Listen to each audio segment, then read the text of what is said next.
پھر اب بغاوت کی طرف جا رہے ہیں سہیل آفریدی صاحب، بغاوت کی طرف جا رہے ہیں؟ نہیں، میں یہ کہہ رہا ہوں کہ دیکھیں تلخیاں ان کی طرف سے بڑھی ہیں اور ابھی بھی بڑھتی جا رہے ہیں. جب یہ ٹاک شو میں بیٹھتے ہیں نا تو جو الفاظ یہ بھی استعمال کرتے ہیں تو اس کا اثر یہ پڑتا ہے کہ وہ تو نوجوان ہے، وہ ڈیفینیٹ جواب تو دے گا. جب آپ اس کو یہ کہیں گے برسر عام میڈیا کے اوپر کہ یہ جو نامزد ہوا ہے سہیل آفریدی، یہ اس کا کیا کہتے ہیں سہولت کار اگر آپ اس کو قرار دیں گے تو کیا اس کو غصہ نہیں آئے گا؟ اس کو تو عوام نے منتخب کیا نا، وہ کوئی چور دروازے سے تو نہیں آیا ہے، نہ کوئی فارم 47 پہ آیا ہے، وہ منتخب ہو کر آیا ہے، پراپر چینل آیا ہے اور اس نے 90 ووٹ لیے ہیں اسمبلی کے اندر. پھر آپ کہتے ہیں کہ یہ سہولت کار ہے، پھر آپ اس پہ خفا ہوتے ہیں کہ جی اس نے صرف زبان استعمال کی. تو میں تو یہ کہہ رہا ہوں کہ دونوں طرف سے ایسا ہونا چاہیے. ملک جس مشکل سے ہے، ہمیں کوئی وے آؤٹ نکالنا چاہیے. ہمیں ملک کو امن دینا چاہیے. اس کے لیے کیا کیا اقدامات وہ وفاقی حکومت کو بھی پتہ ہے، صوبائی حکومت کو بھی پتہ ہے، اس کی طرف آنا چاہیے.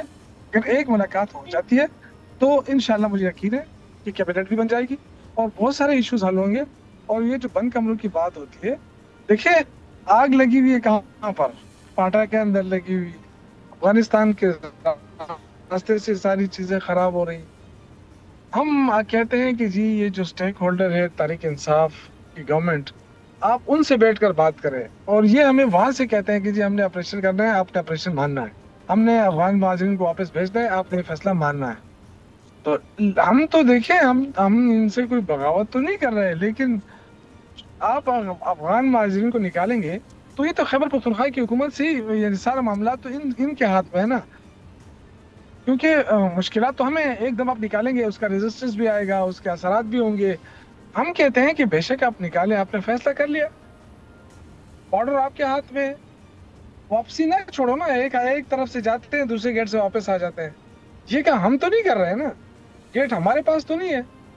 لیکن آپ جو ہے نا جب آپ کی مرضی ہوتی ہے آپ کہتے ہیں جی افغان مہاجرین کو نکالے، بھائی 100 دفعہ نکالے، لیکن آپ فیصلہ کر لیں کہ اپنے بارڈر کو محفوظ بنا لیں، پھر ان کو باعزت طریقے سے بھیج دیں. 30-40 سال کی انویسٹمنٹ کی آپ نے، وہ اس طرح ضائع نہیں کرنی چاہیے. ہمیں بالکل ان کو بھیجنا چاہیے لیکن باعزت طریقے سے. یہی تھوڑا سا فرق ہے ہمارے ان میں. تو یہ اگر خیبر پختونخوا کی حکومت کے ساتھ بیٹھ جائے، دیکھیں سہیل آفریدی نے اس دن بھی کہا کہ چونکہ ہمارے اختلافات ہیں افغان مہاجرین کے ایشو کے اوپر، لیکن جب فیصلہ کر لیا ہے وفاقی حکومت نے تو ہم بھی اس کو انڈورس کرتے ہیں، لیکن ہم کہتے ہیں کہ باعزت طریقے سے جائے. سبسکرائب کریں اور بیل دبائیں تاکہ کوئی خبر رہ نہ جائے.